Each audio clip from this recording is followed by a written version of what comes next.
Greetings, geeks. Welcome to episode 405 of Geeks in Space. I'm Rob Commander Taco Malda, and I am here today with a triumvirate of geeks. I guess a triumvirate if I include myself. Chris DeBona.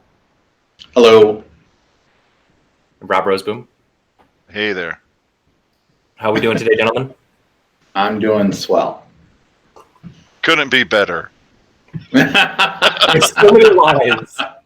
Oh, the things we can't tell the world. Right? It seems like if we were to actually broadcast the 5 minutes of family drama that we've done before we press record, we would have far more viewers than just... It's like the worst episode of Emergency ER, you know? Yeah. It was funny, I was driving in today, that's why I'm a few minutes late. I apologize to Jake and our other listener. And there was a paramedic, and I was like, but that's probably needed in Michigan. It's true. Sorry. Anyway. All right, so it's a pretty short list today, but there's one long item. But are you guys familiar with the Nintendo PlayStation and the story behind that? Oh, yeah, no, I saw that go by a couple days ago, or yesterday. It was, oh boy, very exciting. The story's weird. It's like this weird historical footnote where Nintendo and Sony were partnered together. They were going to release the next generation, and they got in a big old pissing match, and we ended up with the PlayStation and the Nintendo 64 instead of some sort of Nintendo PlayStation. Yeah. Well, the PlayStation was going to basically be a Super Nintendo level performance, but with a CD drive. Well, it's funny because if you look at the history of devices, right, and whether it's CD players and their competition with Matsushita, it's really interesting. Like all the cameras on all of our phones are usually Sony Imagers. It's like Sony is just like it's all over the chain of it's all over the value chain of these consumer electronics devices. Samsung, I think. What's that? Now I think you'd probably put like Samsung into that bucket where they just... Well, yeah, so Samsung is your big display vendor, big support chip vendor. And then you have Qualcomm. I mean, there's a lot to it, but Sony is still right there. And during the development of these consoles, people are like, well, we're going to have a Sony CD drive, we're going to have a this, that, and it's sort of like the way that we use video cards and the rest in modern consoles. It's really interesting. Ooh, Nate's coming. Nate's coming? Yeah. That's the best. Then you'll truly be with a triumvirate of geeks. That's true, because I can exclude myself from the triumvirate, which seems only fair. Do we need to tell Nate that we still want him? No, he's coming in 2 minutes. He just finished up his phone call, but I actually wanted to talk to him about Baba Is You. So we have 2 minutes to talk about him. So, that's true. You notice how even his beard is? I suspect that it's a fake. You think that he might be a robot? Yeah, I think so. I think he stole it on a recent trip to Asia and had it implanted, and those are actually fine baby beard hairs. I've often suspected that is a faux beard. Yeah, I mean, he's too symmetrical, our Nate. Yeah. Or there's just a lot of primping involved. He's a synth. He's a skin Actually, job. I have to be honest with you. I didn't play enough Fallout to enjoy the synth storyline. It just seemed really lame, and I kind of stopped playing. So, yeah. Well, let's see. The Far Side is... No, we gotta wait for Nate. I mean, the Far Side's a big deal, man. All right. So, while we're waiting for Nate, how do we amuse Jake? Do either of you know how to juggle? I could yo-yo. I'm not great at juggling. My ability to juggle is equal to my ability to breathe underwater. I can do it, but just not for very long. But you would take money for the experiment. Right. I'm all in. I like this idea. Are we going to do Christmas broadcasts like Tuesday and Thursday? I'm probably out on Tuesday. So, I mean, I literally have no life. I am for sure out on Tuesday. I don't know about Thursday. I mean, I could do a man on the street version of this because I'll be picking up like oysters, I think, or... Oh, shucks. Hey, there. Now we can talk about anything. We could, we could always do... Can you just stop moving for a second, Nate? We want to look precisely at you. I mean, look, his eyes, his beard, even the space under his nose where his beard should be. It's incredibly symmetrical. I suspect synthetics. Here. Yeah, we were. Look at my teeth. Look at his Check my teeth. His teeth are beautiful. Been I also discussing think that, the authenticity of like this, he facial looks a little bit like LGR. What's that? He looks a little like LGR. LGR? It's a YouTuber. You'd see him. Oh, okay, yeah. But he's just with the beard and the face. You know, it's kind of I have a YouTube doppelganger. Yep. Yeah, they're just called YouTubers. All right, I'm gonna write that down because Nate has a YouTube doppelganger. Mm-hmm. I could put that in the title card in the bottom of the screen. Whoa, Nate! You just canted your head to the left a little bit. You ruined the symmetric. Oh, sorry. Man. Yeah, can you just yeah, thanks. Well, you know, we should really get him like a head halo to make sure that he's perfectly symmetrical at all times. Yeah.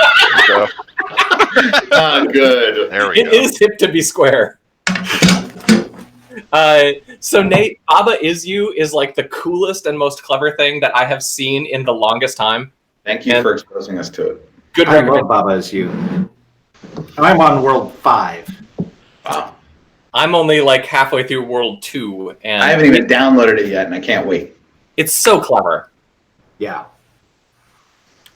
I haven't, like, it's not very often that you see a game that is just, oh, you're like broken in how clever you are. You make me think, It's like that first time you played Portal, Yeah. Mm-hmm. And there was that one level where you just sort of broke your head, and then you're thinking in portals, Yeah, or like all of a sudden I have to shoot at the ceiling and the floor and fall, through both of them and then use the momentum to get up to the ledge, like that kind of stuff. Yep, it's next level. My child wants me to play it, but or wants access to it, but of course it requires access to the Nook, which lives in Daddy's office, which is a forbidden land from which the forbidden zone. they may only enter. You didn't buy it for Switch, you got it on Steam or something? I had it on Steam just because I wanted Okay. a game on Steam to test something out, and it's a reasonable way to do it. But I may end up buying it on the Switch too. It costs $10. It's not expensive. That's great. There's something about like the training levels of that game where like you have to turn the skulls into you in order to like win. It's just like, this is next level crazy, and I love it. The Far Side. The Far Side. I have to tell you, I'm this is like the best news of the year. Wow. I mean, it's within reason. I mean, there's some family stuff that's better, but like, for like internet news, things about culture. I mean, this is better than Rise of the Skywalker. We're gonna get new Far Sides. This is better than a Matrix 4 is being developed. I mean, we're getting more Far Sides. I didn't realize they were going to do new ones. I thought it was just that they were. Oh, okay. I thought But they were starting in 2020. some of He's the going to catalog start online. new ones. We're going to get more cows. I can't wait until he does one about Baby Yoda and rules everything. Can you imagine? The power. Like the cows welcoming Baby Yoda into their spaceship or something. I don't know. It'll be beautiful. Or a cow Mandalorian, a Moondalorian. A Moondalorian. If you will. Okay. That's getting written down. The Moondalorian Warriors. I did watch. They released the next episode of Baby Yoda show on Wednesday instead of on Friday. Because there apparently is concern that people would stay home and watch Baby Yoda instead of going to the movie theater and watch Rise of Skywalker, which I have really gone out of my way. Like in the last month or so, I've basically washed my hands of spoilers or whatever. And even I know that the critics are saying some things, and I'm really trying to avoid spoilers. I think that's the right way to approach this, with an open mind and just normal expectations. And yeah. But with this particular movie, there is no possible way for me, Rob, to have no expectations. It's no. Normal expectation. Normal, But I don't want to spoil it for you, but I think you'll be overjoyed by the Gary Larson animation in Rise of the Skywalker. It's, well, you know. Like they have a bunch of like flying cavemen flying around and fighting the cows. Yeah, exactly. It's just in the background. You know, Caveman Jedi. That would be one. Yeah. It's a little amuse-bouche, if you will. You know. So yeah. But guys, the most important thing is I'm really worried about Baby Yoda. I think he's hanging around with some bad people. I think he might be flirting around with the dark side. Well, first of all, I think we should clarify. He is 50 years old. He's gonna make some decisions. He's got to make life choices. I mean, he drinks tea and everything, and maybe it's not tea. Broth. Maybe he's been doing a little bit too much of the frog juice, if you know what I mean. No, it was bone broth. It was literally stated by the Mandalorian what he was drinking. It's text. All right. It's canon. Yeah. It's text now. Yep. Yoda's eat bone broth. That's weird. That's not vegan. How does he get so many superpowers if he's not vegan? How grow he so big eating food of this kind? He ate a toad in the desert. So that dude's never pretended to be vegan. So Nate, you work for a company bigger than just Rob. Do you have anyone in your company agitating for Veganuary, where in January you go vegan the whole time? No, I think the closest that I get is some people, try not to drink as much booze in January as they did in December. Yeah, that's like a November thing, right? Like, no, November is no nut. That's different. Yeah. Very different. Yeah, no walnuts. Yep. Yes. Yeah. Yep. No tree nuts because of the allergies. It's really about respecting. And there's Movember where you don't shave, right? Yep. Yeah. It's Sober October. Sober October. Yeah. I knew I could count on the Michigan orbiting person to comment on something that there's no possible way we could ever I've ever participated in. Yes. Okay. All right. Yeah. The reason I bring it up is because whenever people talk about it, like, hey, join us for Veganuary or whatever, and then people are like, but I don't want to, and they're like, but you could save 7,000 lives, and it's like, well. Oh, but you know what makes every vegan dish better is adding bacon. Oh, see, then there's the people who say this or they say, it's funny. I've been to China and I was there with, I think it was a vegetarian or a vegan, and they say, I'm a vegetarian. They say, oh, okay, so chicken. It was really funny. Anyway, sorry. I can't imagine surviving in China without the ability to eat pork. It's really hard. I mean, they're really oriented on the broths and the meats. So, but but honestly, the vegetables are awesome too. So, what do you know? Who knows? So I spent a fairly substantial amount of time in the last couple of weeks futzing around with home automation crap. Oh yeah, what were you futzing with? My thermostat, my lights. Cable. That's the Chris Devona Memorial cable. It hangs there in perpetuity now to torture the more obsessive. Well, it's working, Mr. Mulder. In space audience. Jake emails me every day. Mulder's got his automated ladle working now, which is great for soup time. Yep. Yep. I got my Instant Pot rigged up to Alexa. So Alexa, do a quick release. Anyway, with like a little Wemo switch, and then you say, "Hey, Google, turn on my instant switch." I mean, that's how that light up there turns on and off. Of course, my phone now. Like, how can I help you? What's going on? I just wanted to say that I spent a fairly ludicrous amount of time engaged in some pretty stupid kung fu. The Hue light bulbs, they max out at about 50 bulbs per hub. So I had to buy a second hub in order to make it work because the system was getting really slow. So you doing stage lighting or something? I mean, I have track lights in a couple of rooms. I've been to your house. Where do you put all these Hue bulbs? So you don't know. In the bulb room, of course. It's where all mysteries are exposed. Mostly and the truth for is laid music bare. Videos nowadays. It's got like half a kilowatt of Hue right places, Chris. Well, you didn't invite me into the sexy room, so. Bow chicka bow wow. No, I invited you into the kitchen where I fed you quite literally the worst meal I've ever cooked. Oh, it wasn't that bad. Oh, it was horrible. So anyway, The company was good. my favorite part about moving the light bulbs from one hue hub to the other was they do a thing where they have to be physically close to the hub in order for it to for you to take the bulb from one hub to another. They use, it's the ZigBee protocol, which is the article that I was linking.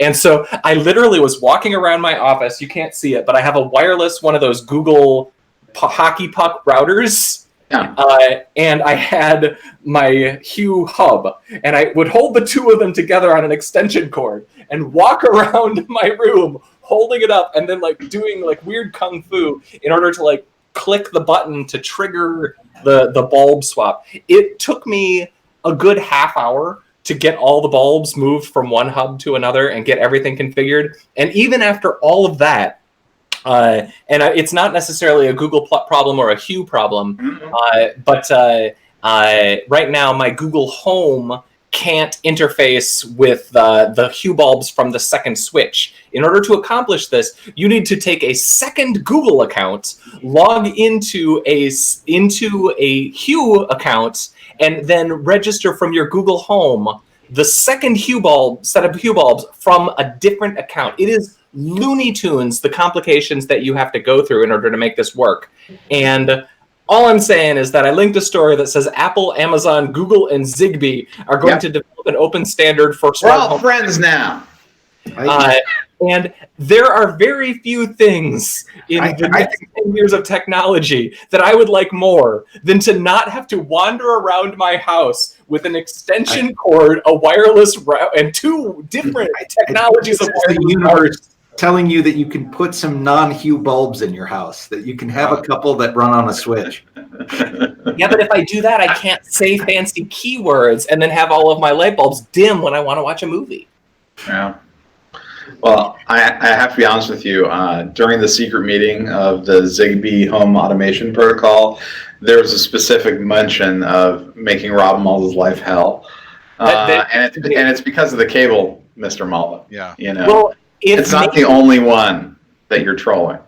Oh no! There's cables up there. I don't know if you can. I ran into Tim Cook at the secret meeting, and he was like, "You got to tell Malda, fix the cable. Fix the cable. Otherwise, the next Apple operating system will specifically target his house." Are you kidding? Everyone will come to your house thinking they can find their phone there. There's no possible way that the next Apple release is going to still be running on my 10-year-old MacBook. Yeah, I have my son's. He is one of the few Apple laptops left in the house, and I can't update him. It's just too old. It's like more than 6 years old or whatever. So be it. Guess that's anyway. The list of problems that I have with ZigBee related devices in my house. It's a substantial portion of the inconveniences that I see standing between me and the glorious future promised to me by Futurama or Epcot Center, the real future. Mm-hmm. I'm frustrated, is what I'm saying. Let's see. Somebody blew up a car with air freshener. Yeah, first of all, I would like to point out, whenever you get into a Lyft or an Uber and they're too much into the air freshener, it's miserable. And I'm not allergic to stuff. It's just, it just kills me. You walk in, you're like, I wish I could just hit a button and make all air fresheners just go away. Just take a shower. Let me tell you the secret trick to solving this. It's called anosmia. Anosmia. Oh, yeah. Yeah, so a little bit of brain damage to hurt the nose? Yeah? I mean, I didn't choose it, but... Did you ever figure out how you became an anosmia?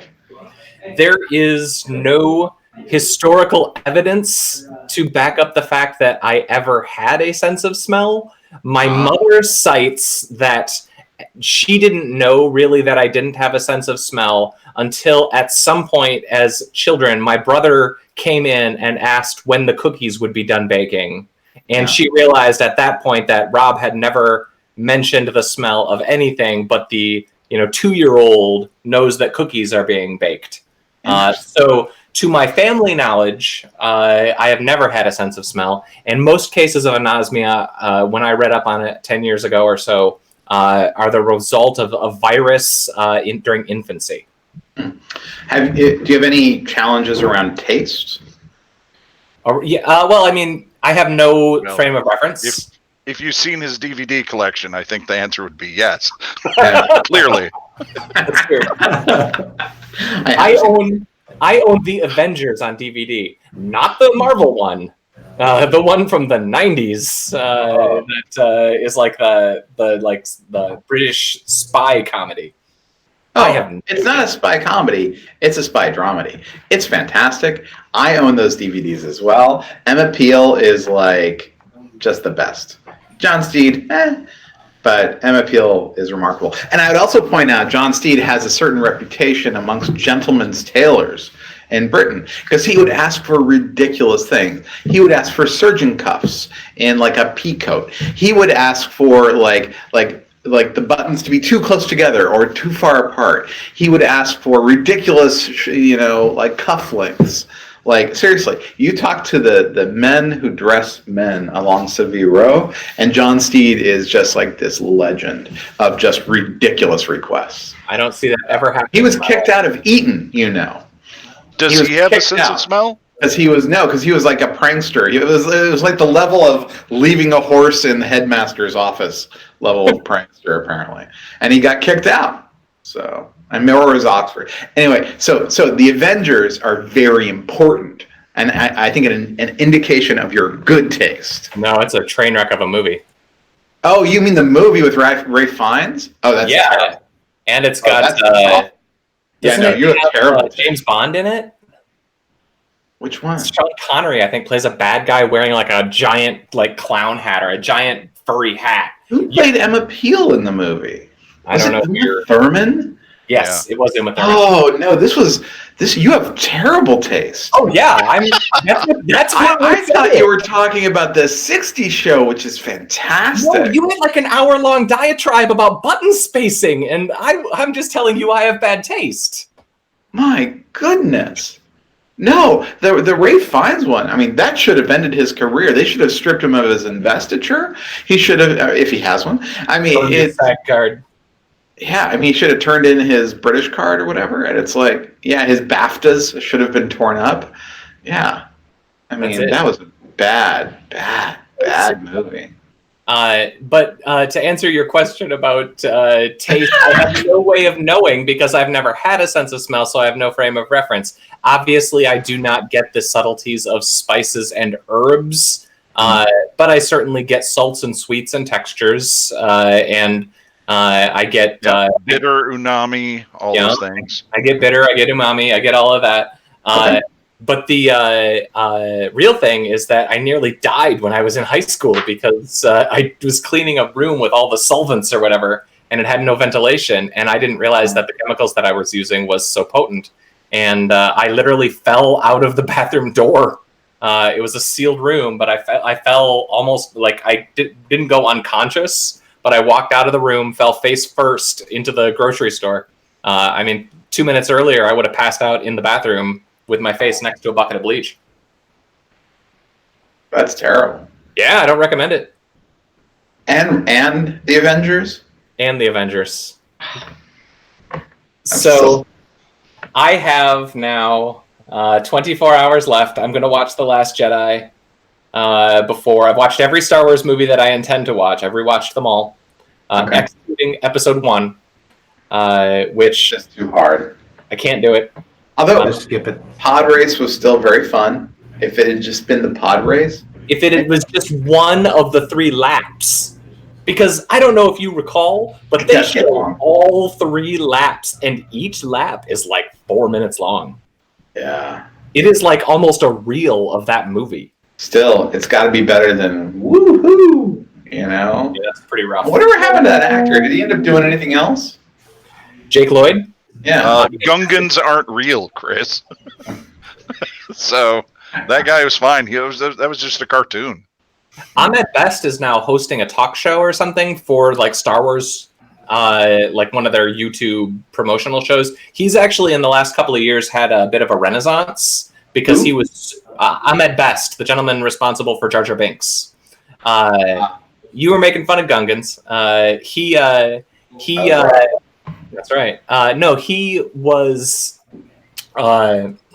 so hated by the fan base for a good decade that basically he couldn't get work.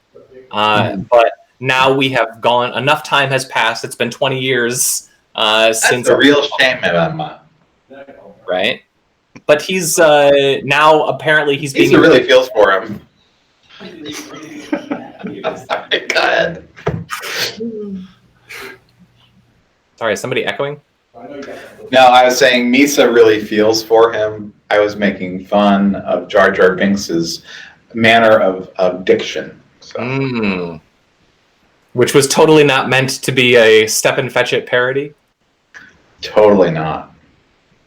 Just like the Trade Federation was so not... Ahmed Best is doing a talk show, and he invites on other scandalized Star Wars actors. No, I think it's more like he's doing YouTube shorts where he interviews cast members as part of the promotion of the new movie. But the real point, I guess, that I was trying to make with all of that is that it took 20 years for the internet to forget that Jar Jar Binks was the most hated character in Star Wars history, and that maybe we shouldn't hate on the actor who played this guy and destroyed his career for a decade because the CGI and performance was weak. Yeah. Nope, seems fair to me. Yeah. Next. Does he interview Laura Dern? Does he interview? I assume like other bad characters. Does he interview Porkins? And he's like, "Well, Porkins, people are pretty hard on you, man." He's like, "I know, just because I'm a substantial fella." You know. It would be interesting if he only interviewed people who were very famous and now hated. Like he could bring back Pauly Shore from our experience. What is this? Oh, the gal. That's my Rose action figure. Oh, I thought Rose was a great thing until the very end. I was like, oh, really? Sequence. Like, I love the idea if she's fighting because her sister got killed, and I like well-motivated characters. The problem with that movie is that the whole second act, the motivations become so mucked up that by the time the third act resolution stuff is all just fine, but they didn't earn it because the second act was just a train wreck of garbage. And actually, a lot of the third act was just bad tactics and bad strategy, and I'm like, yeah. It's a flawed film, but it's still... Honestly, it's a lot like in Rogue One when Forrest Whitaker's like, "Quick, get on the ship. I'm going to stay." Like, why? And die. What purpose does it serve? Your dying doesn't help them live. Your dying is just you kicking it, man. It serves as the climax to a character arc that we've enjoyed through several seasons of Clone Wars. Right. I'm like, dude, no. So does he have Forrest Whitaker on, and they go, "Yeah, I did the Ghost Dog, Way of the Samurai, and then I did, Rogue One, and it was fine." Yep. That's exactly how it works. That was a really good Forrest Whitaker. Spot on. No, it wasn't. No, it was a terrible Forrest Whitaker. The thing about the Forrest I don't know how I would. I don't want to sound racist. How would I do Forrest Whitaker? Ooh. I mean, he's very he's he sort of talks into himself. I feel like the only black actor that you're allowed to do an impression of as a white man is Darth Vader. But that's because you don't see his face or anything, so everyone will do a Darth Vader voice. But virtually any other black actor, if you try to do their voice, you'll get in trouble. Let's be realistic. His character is albino. That's true. No, I was more thinking that I guess you could imitate Samuel Jackson if you're okay with swearing and getting demonetized, right? Because it's just all about snakes and planes and say that word again, MFer, So it's but yeah, I mean, but that's not an impression. I think it's best if we just don't. I don't know if y'all noticed, but we're pretty white. Just saying. Very. So, yeah. And we're not even putting the Asian and Caucasian. It's just super white, especially you guys. So right. All right, gentlemen. We've crossed into the 30-minute mark. Sure. And I think it's time for me to put the bye-bye slide up. You'll have to check out and see our graphics that may or may not have worked. I'm not sure. Oh, you did graphics? Maybe. We'll see. When did you do them? Did you show like Baby Yodas or? No, I just put a title like a credit thing up on the top. I don't have slides. I don't know how to do that yet. I'm not fancy. I'm not high tech. But I'm going to say goodbye to Chris DeBona. Goodbye, Mr. Malda, Mr. Ostendorp, and Mr. Roseboom. Oh, you just did it. Goodbye, Nate. Goodbye, Mr. Roseboom, Mr. Malda, and Mr. DeBona. And goodbye, Rob. See ya. I ain't saying it. Yeah, you should. Hey, Jake, thanks for listening to episode 405 of Geeks in Space. I'm Rob Commander Taco Mulda.